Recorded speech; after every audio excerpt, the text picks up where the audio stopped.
right, welcome everyone. Thank you so much for joining this morning. My name is Allison Bridges. I work for the Ray C. Anderson Center for Sustainable Business. I'm a program manager for the Drawdown Georgia Business Compact. For those of you not familiar with the Compact, it's a statewide business consortium aimed at achieving net zero carbon emissions within the state of Georgia by 2050. And today I am happy to be joined by a couple of great panelists who are going to drive a conversation today on the electric vehicle charging infrastructure rollout for Georgia. First, we have John Hibbard, who's the operations director for the Georgia Department of Transportation. He has many years experience in technology-focused traffic management, and he also serves on many national committees looking at vehicle automation and transportation and the interface with the built environment. So thank you for joining. And we also have Rich Simmons, who is currently a senior research engineer at Georgia Tech and a fellow at Georgia Tech's Strategic Energy Institute. And he also has a lot of great expertise in clean electric power, electric vehicles, vehicle efficiency, and alternative fuels. So he also served as the transportation lead for Drawdown Georgia. So thank you so much for joining Rich to help this conversation today. They are going to first give you some information about the electric vehicle charging plan in Georgia, and then we will also open it up for questions at the end. So I will go ahead and turn it over to John. Thank you. Excellent. Good morning, everybody. I'm glad to be here, be with y'all. And let's see if I can successfully do the first technical thing that I must do today, right? And that is to get it so that you are seeing what I want you to see. Desirably, you're looking at a title slide of GDOT's National Electric Vehicle Infrastructure Deployment Plan. Is that what y'all are seeing? Yes, we can see it. How cool is that? Great. Okay. With that, I'll just stop and take questions. No. I'm glad to have this opportunity to chat with y'all a bit and tell you what Georgia DOT is up to in this whole electric vehicle charging space. Let's see here. There you go. I hope that the slide just advanced, by the way. I'm going to give you, I am a big fan. I want to know the story of how we got to wherever we are and whatever it is we're talking about. So I therefore assume that everybody is that way. And I know not all of y'all are, and I'm sorry. I will try to do the best I can to move things along promptly and give you a little bit of the federal background, state, give you a sense of where we're heading in a state level and the timeline that we're functioning under, and then, yeah, our next steps.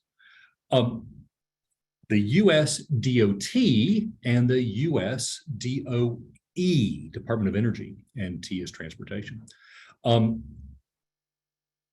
jointly have created this National Electric Vehicle Infrastructure Program. So you see an acronym introduced there, NEVI.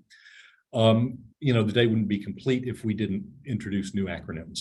So, so there you go, NEVI. If I use NEVI throughout this, and I may well, my apologies, but at the same time, that's what we're talking about. And it was the goal of the administration, the current administration, to create a nationwide network of 500,000 EV chargers by 2030, to the end of that convenient, reliable, those words, those things that we all want to experience as we go about doing what we do. Their goals, of course, then are to, at a somewhat bigger level, accelerate adoption of EVs, including for those who cannot reliably charge at home, because everything that we've seen thus far says that those who can reliably and consistently charge at home probably will. But of course, that doesn't by any means represent everybody. And then you see other goals there that are greenhouse gas focused and an industrial, a U.S. industrial context there. So the National Electric Vehicle Infrastructure Program allocated a total of $7.5 billion. Notice you see the word through FY26, which means it's spread out across the years leading to that. Some of that money, $4.2 billion, is what are called formula funds to state DOTs. Now you see, when I look at that line there, the 4.2 billion line, the word that grabs a hold of me is the word formula. And sorry, this is the business of federal and state transportation funding. There's a whole bunch of different kinds of money, but I'm going to say there's just two different kinds of money. There are formula funds and there are discretionary funds. And you see the word discretionary is down closer to the bottom of the slide. Formula means that all states get some of whatever funds we're talking about as determined by a formula. And I would suggest that the federal government's formulas for transportation funding aren't necessarily higher math. It's not like the math's really hard. There's a ton of weird rules behind the use of any of the formulas. So you see there that formula money. So every state is going to get something out of this. And then you see other slices, $500 million that the USDOT will use for grants to fill in gaps. I don't know how that's going to be used. $300 million for the new Joint Program Office, a JPO. And that's what happens when two cabinet level agencies need to create something where they're working together. They must create a new Joint Program Office. Okay, and that's $300 million lined out for that. Notice though at the bottom, $2.5 billion for discretionary grants. Discretionary grants get a ton of attention because those are the ones where governments, and it could be states, locals, submit applications, or you could say submit proposals to accomplish some sort of work that fits what the government says they're looking for. And you submit it, time passes, the federal government, the joint office in this case, evaluates it, and if you're fortunate, you win. And you win, and that hits the front page of the papers for a little while. We are really focusing today on the top one, the 4.2 billion formula funds. So what they want to do is build out something called the alternative fuel corridors. Yep, here it is, another acronym, AFCs. AFCs are roads within a state that the state nominated over a period of years. That happened over about a 6-year period. In Georgia, we nominated, generally speaking, interstates. Not completely, but generally. When we did that, I'll be honest with you, we weren't sure what was going to happen. We just thought we were identifying corridors that mattered, that were somehow important as we might move into a world of alternative fueling.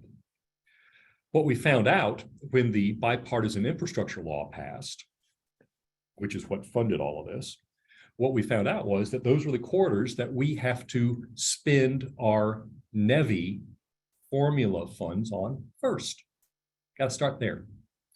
And you see some sub-bullets underneath that fully built out there, where those are at a pretty high level, the sandbox in which we're playing.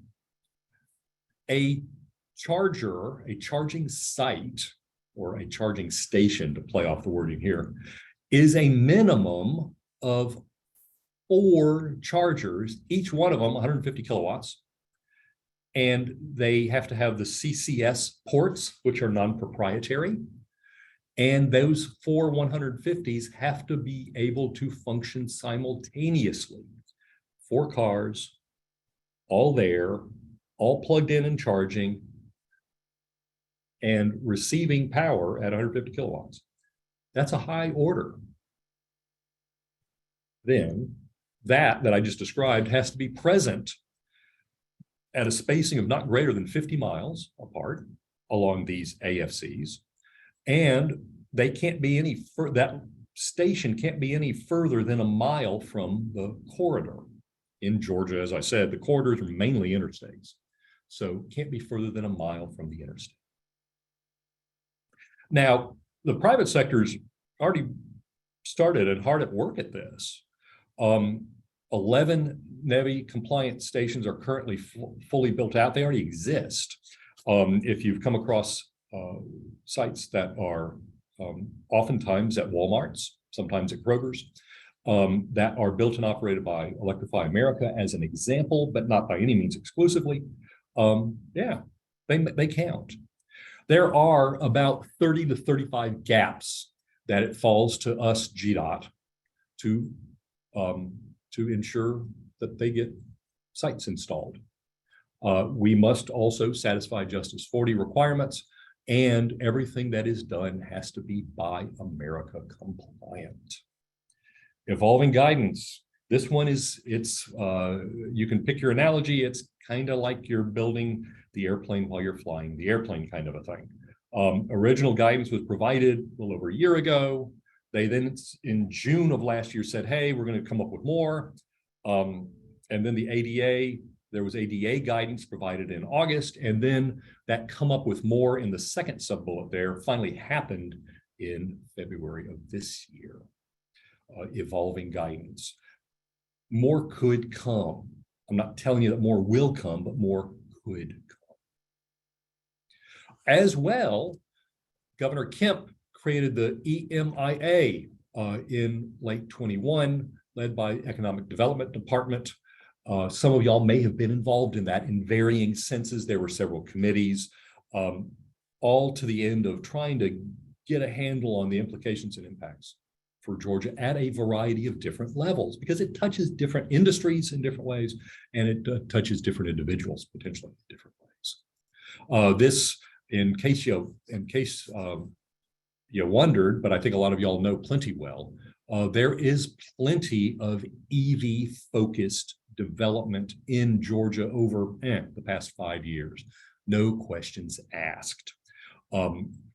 Hyundai is certainly a big thing, but don't you forget about its corporate sibling Kia and their recent announcement about building an EV at the West Point plant.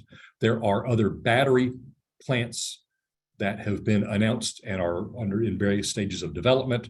Don't forget about Bluebird Bus Company that is making electric buses with remarkable pace.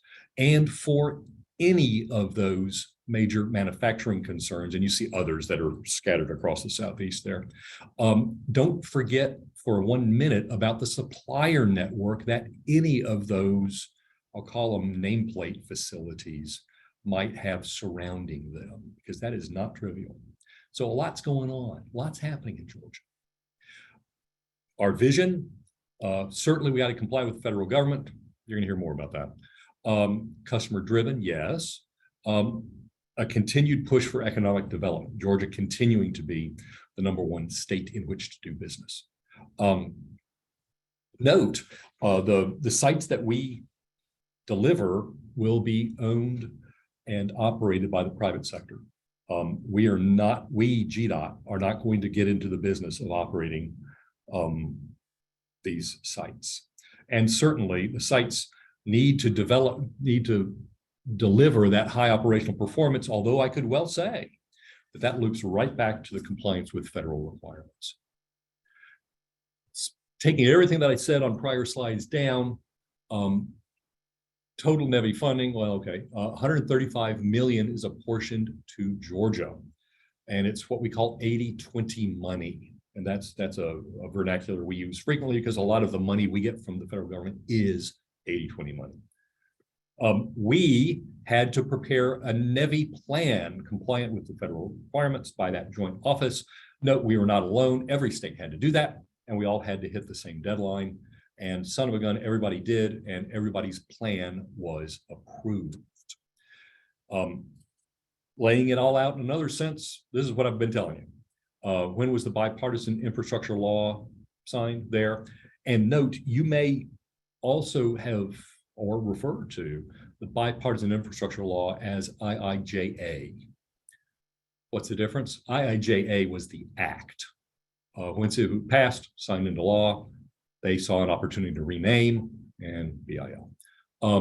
You see various guidance that I identified laid out there. You see that we did our last nomination of US 441 and US 82 as our most recent alternative fuel corridor nominees. And you can see that, well, yeah, we're past the approval. We are in the business of making this happen. This map, you got two colors that matter here, that magenta color and that gold color. The magenta color is what happens when you lay the existing compliant sites on top of these corridors. These are our AFCs, whether they're gold or magenta. And you see, generally speaking, interstates. You see where 575 goes on up and becomes State Route 515, likewise for 985. But then you notice also the two that were mentioned on the prior slide, US 441 and US 82 across the southern part of the state. If I laid the actual, there are many more compliant sites, especially, yeah, in the Atlanta area, no great surprise. There are many more charging sites throughout the state. But notice I left out NEVI compliant.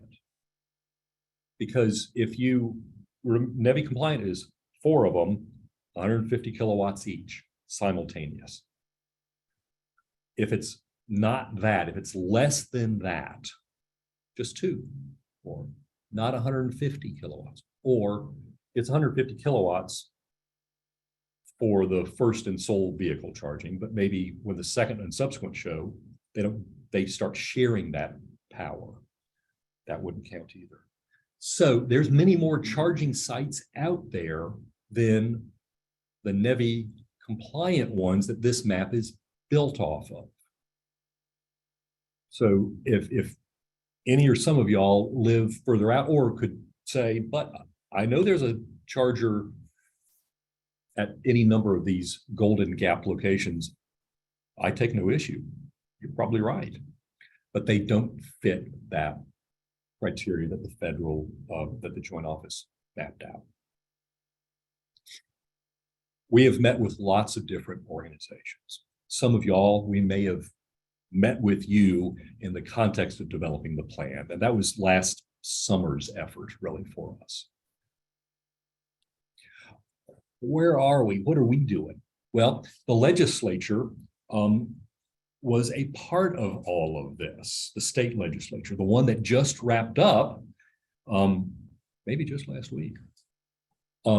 They passed a bill concerning how electricity can be sold, because without that bill's passage, and yeah, it has to be signed into law by the governor too, without that being passed, there was an odd bit of Georgia law that prohibited the retail sale of electricity by those other than companies that sell electricity, power companies.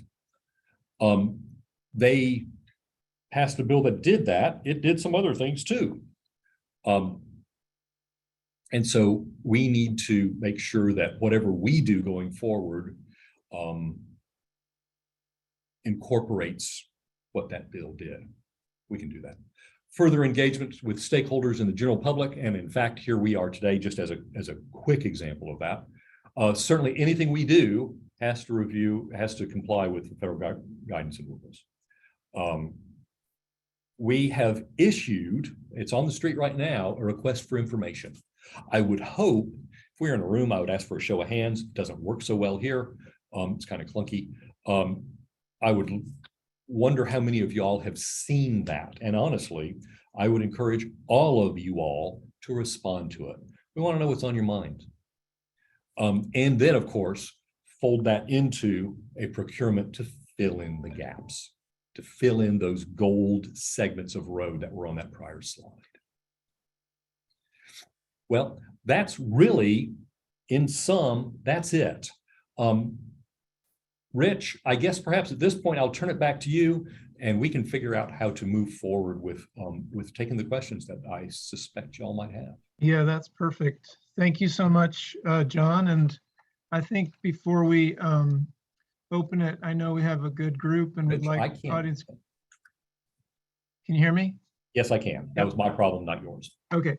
So I think what I wanted to do was, first of all, thank you, John, and just mention, go back to where you started about alignment. I think that is so critical that we all are, at least as much as we can be,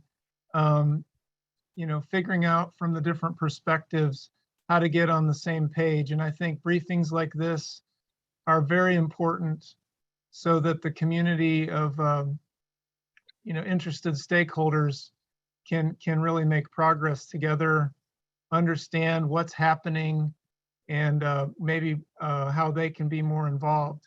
So on that issue, if you wouldn't mind, could I ask you a few questions? We are here at a university online. We have in the compact lots of corporate participants. You are there representing state government, but obviously very closely linked to federal government. We also know there's a number of utilities and installers and so forth. What do you think you've learned in the last 6 months as far as trying to help elevate the status and the awareness among these different stakeholder groups? What have I learned? Well,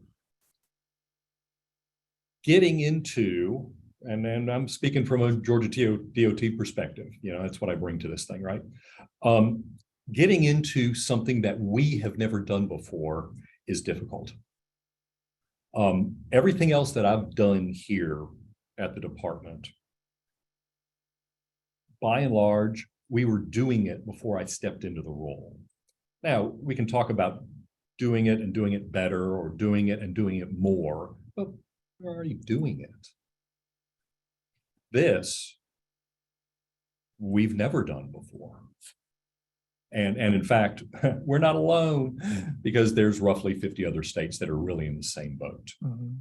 Now, we are all at slightly different backgrounds and perspectives for a whole bunch of different reasons. But generally speaking, and I can say this pretty cleanly, nobody has ever had NEVI funding. Nobody has ever had federal funding designed, intended, legislated to accomplish this role. Right. And standing up something from nothing is a very interesting challenge.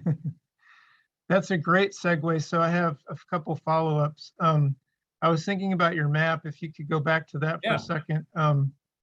It seems to me that the private sector had gotten a head start on this based on profit models and early adoption of DC fast charging and certain business cases around that. And so I was wondering how much you think the signal of large amounts of federal money either changed or delayed or maybe accelerated the activity of the private sector. And what could we learn about that, say, in the next couple of years? You've said lots of good, and I think entirely correct things just then and there. The private sector has done what I would suggest, what it should do and what we might expect it to do. It has studied the market as best as it understands it, and it has made decisions based upon its understanding of the market and where it thinks it's headed. And so from that out pop the sites that are here in magenta, and you can see the black dots. Please understand, there are many more than just those black dots, especially in the metro Atlanta area. There are gaps, the gold. It appears, and I'm synthesizing a bunch of stuff, the stuff that is present on this map, but also conversations that we have had over the past months. And it appears to me that the private sector has continued to examine its analyses and its view of the market and industry, and it has continued to deploy where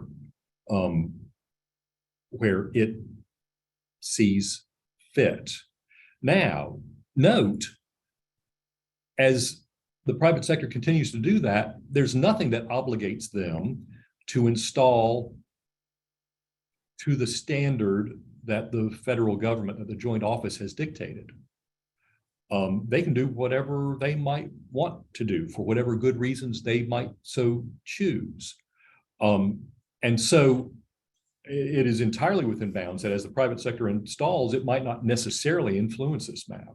Mm-hmm. I'm aware of some additional private sector work where, as example, one location that was cited would really not impact this map at all, while another location might. Which is to say, another location might actually help to fill in a gap that we're identifying. Yeah. And so we get to continue to be nimble because the private sector will continue to develop, and I think, frankly, it should. Yeah. And I think this raises this question you implied about other states, and everybody is sort of seeking to also educate themselves, maybe sharing best practices. Although each plan was individually reviewed and approved and will be implemented within state boundaries. Could you explain a little bit about maybe some of your interactions with neighbors, in particular, let's say those that share a corridor with us, or even some of these regional activities, thinking about AASHTO and TETC and so forth? Good question. In fact, just a few weeks ago, I was in Nashville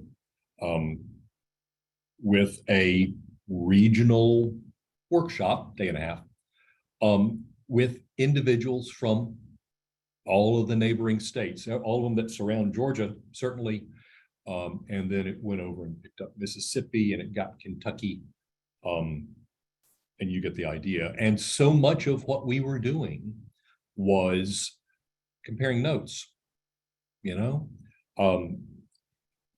how are you doing it? How do you think you're going to do it? Because a lot of us are in that mode of how do you think you're going to accomplish this procurement? Because, as I said in response, Rich, to your first question, none of us have done this before. It was interesting. I thought it was interesting because the people around the table weren't all from the same part of state government. Maybe half the people in the room were from a state's Department of Energy. Kind of the other half were from the state's Department of Transportation. And it wasn't that a state would have an individual from both. Georgia did, but couldn't say that about all. And so that was interesting, just how states are coming at it. Who's doing this work? Some states had extensive experience with what has been casually called VW settlement money. And in those states, a portion of that money was used for installation of electric vehicle chargers. And so their view of, so what are they going to do and how are they going to do it, was influenced by their experience to date with that, which I think is great. Georgia did. We don't have that experience, just the way it is. But at the same time, it's good to hear how they're doing it and what parts of their prior experience are relevant, help them, guide them. To what extent are they just going to keep on doing? And to what extent are they maybe adjusting a little bit? So good conversations, and yeah, they continue to occur. Yeah. Okay, so two quick more questions, and then we'll open it up to the group. Could you go back a few slides to the one where you gave the overview of the funding from the federal side? On the federal side, yes. And I was wondering if you could, I know we're focused on this one, right? This one, yep. Okay, cool. I know we're focused on the formula, but as a prelude, I think you're saying it's a 5-year program. Give us a little more on sort of what happens once those corridor gaps are met. Good. I think that's something of interest to our audience as far Yeah. as some of the community work and stuff. Good, thank you. And that is a gap in this presentation. So I will work to fill in that gap even as we speak, because desirably, there would be, once all of the AFCs are fully built out, which is to say, a compliant charger no more than 50 miles from the next one, 4 by 150 kilowatts, all that. Once all that is done, then that formula money, any formula money that might remain of a state's allocation, can be used for charging sites. It's still charging sites, but they don't have to be on those AFCs. They can be elsewhere in the state, anywhere else in the state. They would have to conform to that standard, that 4 chargers, all of that talk, and all the other NEVI requirements. And there's plenty, but they could be elsewhere. And so thank you, Rich, for asking that question that way, because all I focused on was the gaps in the existing corridors. And while what I said was right, it wasn't complete. And complete gets to what happens once we finish out all those corridors. And where do we go? And so, yes, there will be a desire on our part to make sure that what we do has involvement and input at a community level, but at the same time, there stand to be discretionary grant programs that the community, or that a community may choose to embark on their own. And there's nothing wrong with that. And there's nothing, and this is not an issue of, well, if you did that, then you can't have this. It's just the fact that there will be potentially more than one source of federal funding that a community might contemplate. And a theme I think I'm hearing is coordination, right? Around the board. Coordination, and note also, even as everything I'm talking about here is federal funding, note also that Georgia Power has programs too, that individual sites who are contemplating installing it might want to look at, because they may find in Georgia Power's programs, they may find flexibility that they find attractive. And so I encourage you, please do reach out to Georgia Power. They have good folks. In fact, I've met with some of them just recently, just to make sure I understood what they had.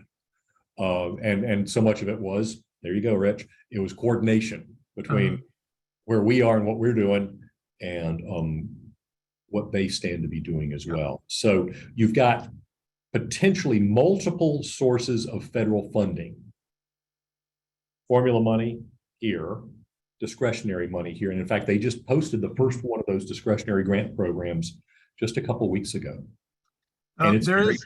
There is one relevant audience question, and then I have one more, and then we'll open it up. But Please. It's about this topic we were just talking about. Do we think it will be likely to have leftover formula funds in Georgia for this purpose? That's coming from Samantha Pettigrew. Could you comment, John? I wish we knew. I wish we knew. And the big thing is the price tag for a site that fits the criteria and all that stuff. That number continues to jump around. And given that so far, none of those, no site like that has been built under this NEVI program in any state. This is not a Georgia comment. This is a national comment. We don't know what the price tag is of them. And consequently, the concept of leftover money, leftover formula, NEVI formula money. We don't know what that amount is. And so we can't turn to y'all or anybody and say, we think this much will be left and available. So if I understand you, it's very much an iteration. There's, I think, what was it? 20 million the first year or something, and then they will be revisiting this plan as you go to see what those allocations are and what may be left. Well, that roughly 20 million, which is the first year number, that amount is coming to us. That amount that is laid out per year, that's coming to us. It just is. That's formula money. That's how it works. Yeah.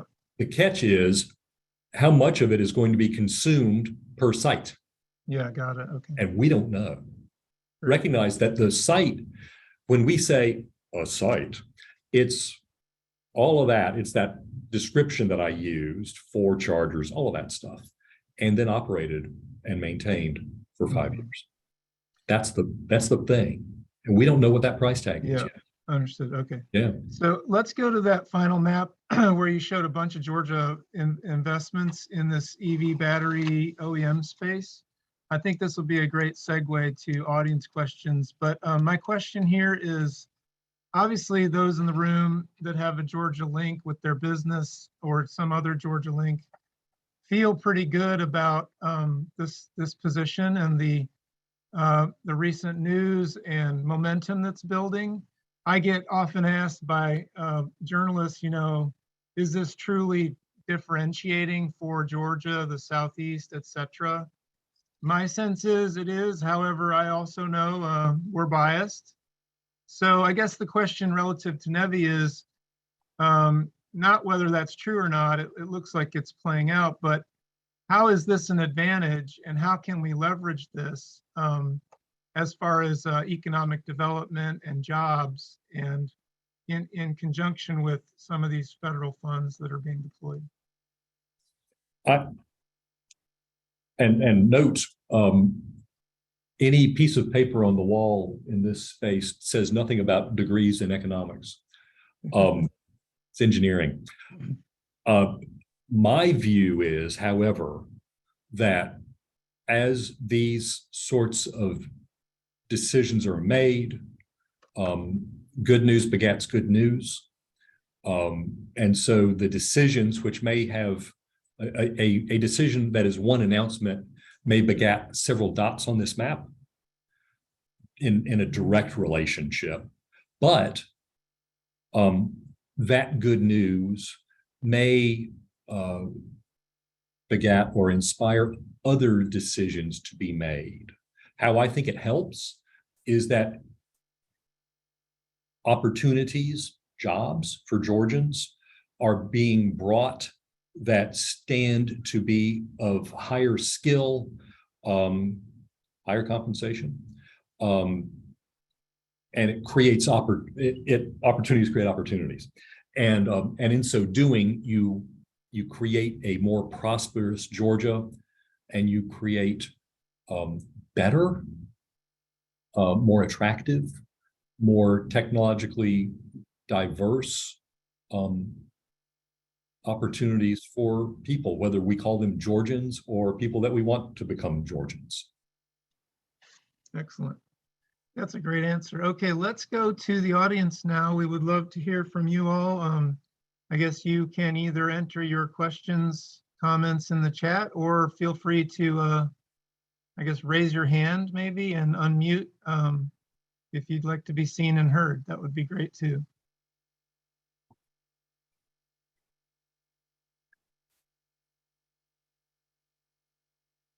And I'm looking here. I finally got the chat open. So, but beware, my ability to keep track of all these will be dicey, and so I would be a big fan of just unmuting and asking a question. That'd be great. While we're waiting for that first question, tell me a little about the maintenance that's needed. Obviously, the investment is to put up these chargers. That's the focus. Are there funds to maintain and operate these in perpetuity? How does that work?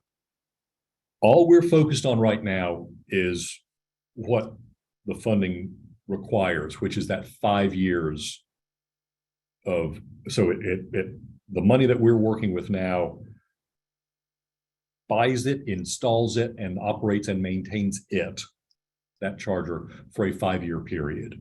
Okay, good. There is nothing that I am aware of at the present time, notice those caveats, that speaks to anything beyond that 5-year period. Okay, super. Let's have any questions from the group here. We have a pretty good active transportation task force and lots of others interested in this within Drawdown Compact. Don't be shy on a Monday, Tuesday.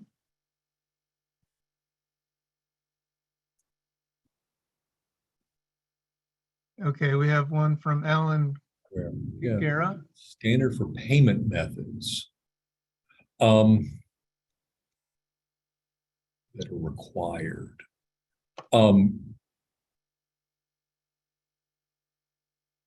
So the question for the audience is there a standard for payment methods that are required as part of meeting requirements for NEVI funds? Payment methods. Okay, Alan, if you could unmute, I'd love to know who's paying who in that, because you've got different, could it be the actual customer desiring to charge and how they pay? There is a standard that is being, what do you think, Alan? Can you hear me? Yeah, I can. Okay, perfect. The reason I'm asking is because we're these charging stations are going to be owned by private companies, correct? Yep. And so they each have their own different sort of standards, charging payment methods. So is there a way to make it easier for people, instead of, having maybe 10 different applications that go through these companies, maybe just having one that, one portal perhaps where they can make all these payments? The federal guidance, and when I say guidance, it's not guidance, it's the rules. Guidance to me implies some level of choice and such, but that's not the case.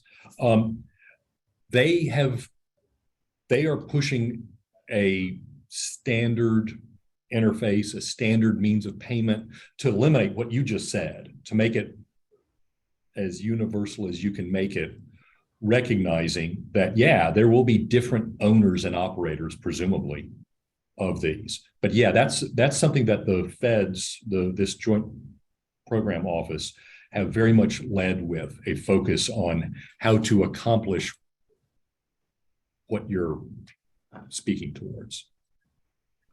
Right. I only ask because I know that in Europe, they're opening up Tesla as a company. They have probably the largest network of chargers here in the US and in the UK, and they're opening up their chargers to, non-Tesla users. So I was just thinking of, there should probably be a way to have some ubiquity. And it is interesting as relates to that Tesla item that you just mentioned. I'm aware, just as you said it, of the decision for Tesla to do that. I have not received the first word from the joint program office about it. And that's not a point of saying it's not happening. It's just, I would think that there needs to be some more guidance that would come from the joint program office to states saying, here's what this means, here's what to do with it, and so forth. We're not in receipt of that right now. Okay.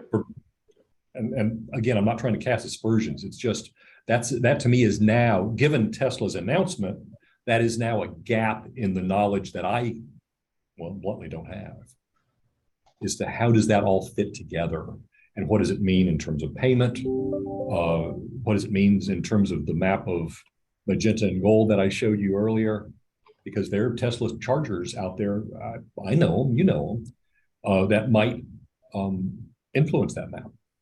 And I don't know. Great. Professor Beryl Tokte has entered a challenge, I guess, for our viewers.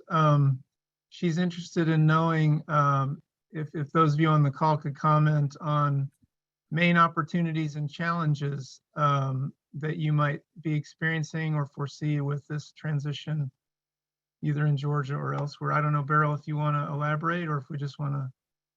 No, that's it. I mean, if you have questions for our speaker, definitely please prioritize that. But otherwise, this is also creating a bit of a community of practice and conversations in the compact. So I'm interested to hear where you all stand and reflections on what John has shared today, and or how can we at Georgia Tech continue to support and partner. Any of those would be very interesting to hear. Yeah, that's a great point. I think it stands to change the way shipping is done, potentially in the medium term, right? And obviously certain companies that make logistics a big part of what they do. It's part of all the supply chain efforts. Maybe it's a little early, but I think that's a great question. But Rich, you made a good point though, what you just said, as much as this is a technological thing or technological focus, really right now it is turning rapidly into kind of a supply chain and logistics discussion. And in that the desire to get these sites installed and recognize that a lot of the new Buy America rules, well, Buy America is a key critical element of this. And so it is forcing a manufacturing perspective and a manufacturing involvement that it's key. These won't happen if they don't meet those requirements. And so that forces a US-based construction manufacturing of both the chargers themselves, those things that you would park next to, as well as the electrical transformers that stand to sit behind it.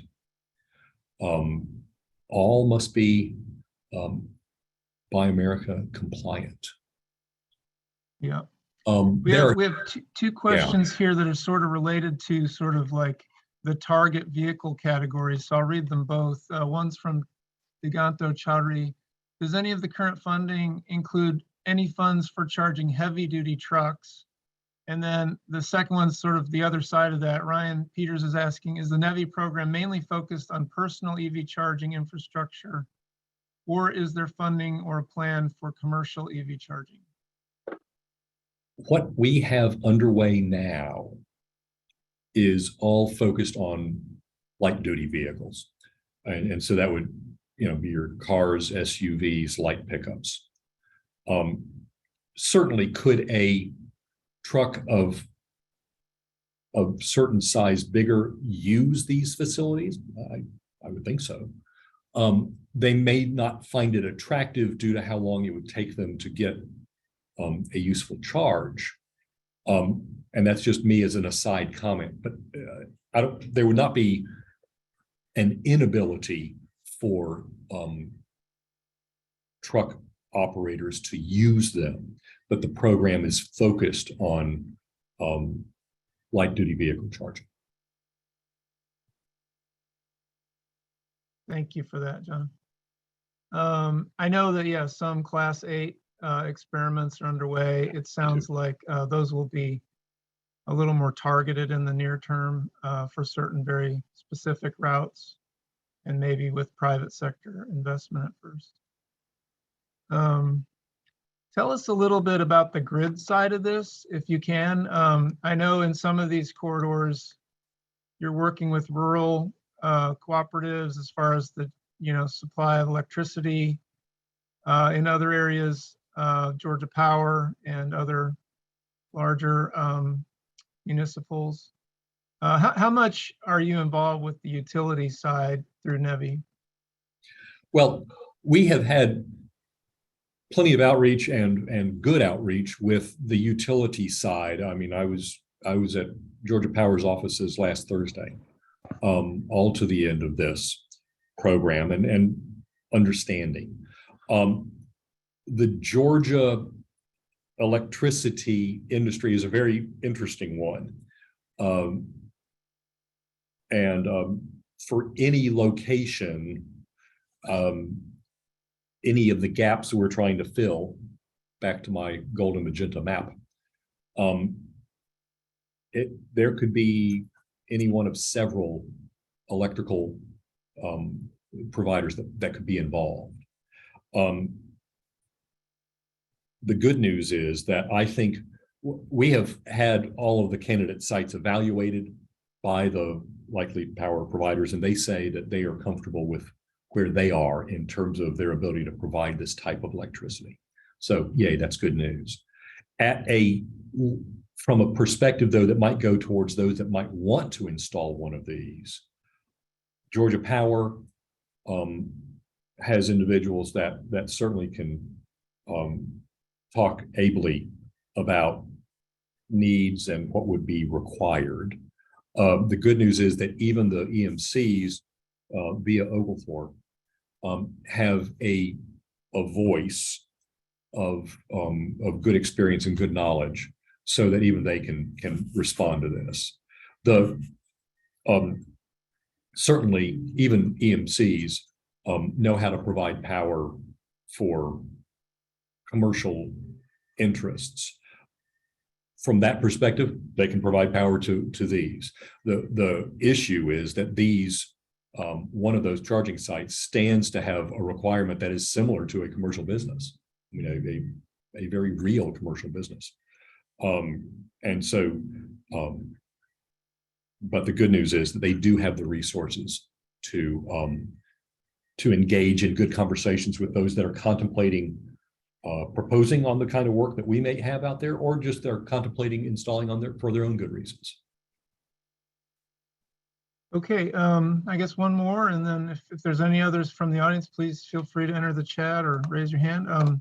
John, how can we help you? I think in the research community, we are trying to understand how some of our tools, and we're working, obviously you mentioned early in the hour about the interface. We're working with economists, we are engineers, we're working with businesses, policymakers. We have our sense of how the grid might need to adapt to some of these new loads, how transit itself will evolve for these different use cases and charging behaviors. What are things that would help GDOT in this process? Well, the initial thing that we're dealing with, I think, it goes to that world of supply chain and logistics optimization. That's the initial and immediate. Grid adequacy means innovative ways to approach addressing the ongoing and increasing electrical need is a discussion, and I encourage it. The times I've kind of dipped my toe in the water, it's a fascinating discussion, and I would go and talk with Georgia Power, and they can talk to you. Georgia Power already works actively with Georgia Tech, at least I sure think, and we do. And I encourage that conversation because they know well how this stands to develop from their perspective. And certainly it's not just a bunch of chargers being installed. It's that charging demand as well as the increased growth of Georgia, which this map, right, that was kind of the purpose of this map, in a sense, is to show that.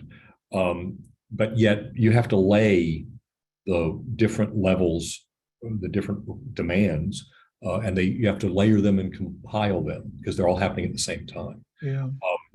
And so that's where I would push. We need, in a big, broad sense, we need engineers to frankly work to make all of this happen, but also to improve it. The electric vehicle industry is still, in my opinion, young. and it is still maturing. Those that have installed and operate chargers, they're all young companies. Right. There's lots yet to be learned by them.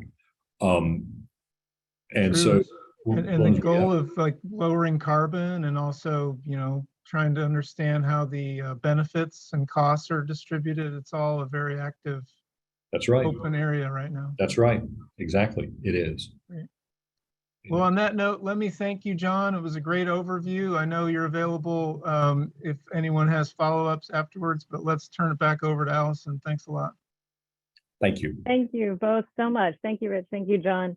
I think that was really a nice way to start the conversation. I hope all of the Compact members will keep the conversation going. I think people are just starting to think about how they can collaborate on these things. We have solo developers in the Compact and people who invest in land and companies that are transitioning their fleets. So hopefully this will be just the start of the conversation. So I do appreciate that, John. John, can you just remind us one more time on the timeline for this? And if we do have Compact members who want to come together and start maybe putting together proposals for sites, what's the timeline for starting to access these funds? Well, that we are working right now to assemble what will be that request for proposals. We expect that it will be published probably in the third quarter of this year. And so in a sense, our plan, that NEVI plan that I pulled that map from, it's out there. It is publicly available. Just search GDOT NEVI and you will be led. The first entry there is our website, which has the plan. You can sign up there as well for updates generally. Please do. And you can also access that RFI. And I would certainly welcome all of you to respond to it. We need to know your thoughts. Thank you. Great. Thank you so much. Any final comments? Beryl? Thank you. All right. Thank you all so much. I'll let you go and enjoy the rest of your day, and hopefully we'll see you again. Thanks, everyone.